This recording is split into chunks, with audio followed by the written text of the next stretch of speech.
গত প্রেস কনফারেন্সে জানিয়েছিলাম যে প্রধান উপদেষ্টা এবং উপদেষ্টা মণ্ডলী রাজনৈতিক দলগুলোর সাথে মত বিনিময় সভা করবেন।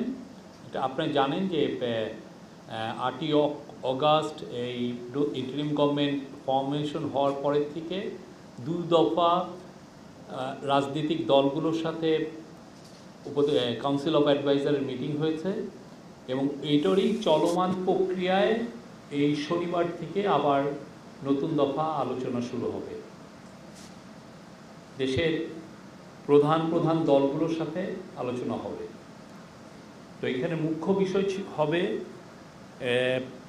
সেটা হচ্ছে যে কমিশনগুলো যেটা হয়েছে, আপনারা জানেন 6টা কমিশন হয়েছে, এটার কাজের অগ্রগতি সম্পর্কে অবহিত করা হবে তাদেরকে, এবং দেশের আইন শৃঙ্খলা বিষয়েও তাদের সাথে কথা হবে এবং তাদের পরামর্শ নেওয়া হবে।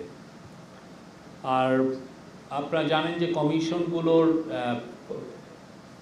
আর যেটা আমরা আপনাদেরকে বলতে পারবো যে এই কমিশনগুলোর ফরমেশন 2 থেকে 3 দিনের মধ্যে আমরা আশা করছি যে কমিশনগুলো ফর্ম হবে। কমিশনের গঠনটা ডিপেন্ড করছে এই পলিটিক্যাল টক্সের উপরে না, এটা জাস্ট কিছু আপনারা জানেন যে কমিশনগুলোর প্রধান অলরেডি কাজ শুরু করেছেন, ওদের টিওআরও হয়েছে, টার্মস অফ রেফারেন্স হয়েছে এবং তাদের জন্য অফিসগুলো খোঁজা হচ্ছে।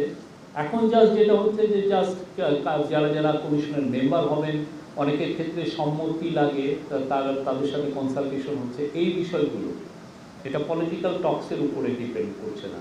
আমি এই ব্যাপারে স্পষ্ট বলেছি যে প্রধান প্রধান দলগুলোর সাথে উপদেষ্টা মণ্ডলী কথা বলবেন এবং আপনারা শনিবারই জানবেন কাদের সাথে কথা বলছে।